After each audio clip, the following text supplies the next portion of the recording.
Hello, my cultural competence students. Today is Thursday. I don't have my Fitbit on. Thursday, September 27th. I just wanted to touch base with you about the out of your comfort zone assignments, just a little midweek check-in. So I've heard from a lot of you. I haven't actually tracked how many, but I've heard from a lot of you about your 3 suggested ideas. I've written back to everyone so far that I have. A lot of you guys have these really cool festivals or things happening around your town in a lot of different states that sound fantastic, so that's great. Most of the time I've written back, sometimes I've said, oh, any of these will work. I'm kind of jealous you have all these options. Sometimes I've said, I'd really prioritize 1 or 2 over the others.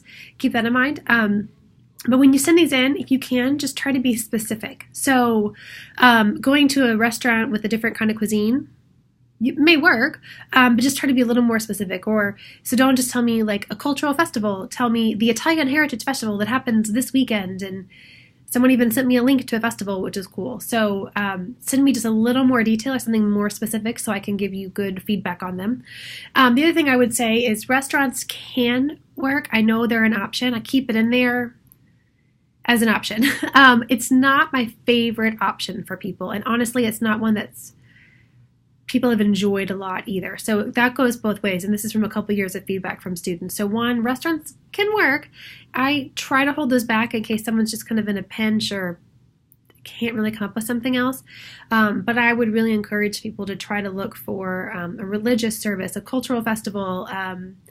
I have someone who said a salsa dancing class, someone going to a restaurant, an ethnic grocery store. I've had people do all of those things and they went really well. I actually had someone go to a Renaissance festival one time.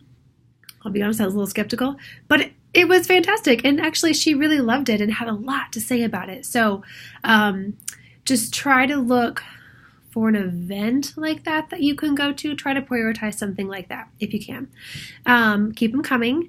Let me know what you think about what you're trying to do there. That's been really good. Otherwise, I haven't had any questions about the module this week except for the links not opening, which I think we solved Monday, I hope. So let me know if that ever happens. It's funny because those work for me. I can open them just fine. So who knows what it is, if it's a setting or I don't know, a software update or something like that. But just let me know because I can open them, so I'll save them as PDFs and send them out to people. It's easy fix. Just let me know if that happens again. And otherwise, we're making progress toward through the semester. Just a quick plug, if you're an MPH student, keep in mind for my MPH students only, you will be here for our intensive weekend starting October 5th. My DHS students, don't worry, I will have an alternative assignment for you for that weekend. So keep that in mind. My MPH, I will see you in person here.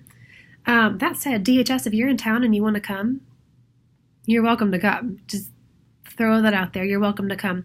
But if you live elsewhere or you can't come, it's not an expectation that you show up in person, DHS students. I'll have something else for you to do that week. But just make sure you mark your calendars if you're in the MPH. If you need anything, let me know. I'm happy to answer questions. I kind of like the back and forth about the out of your comfort zone assignment. That's been good. And just keep me posted if you need anything. Otherwise, have a good week. Thanks.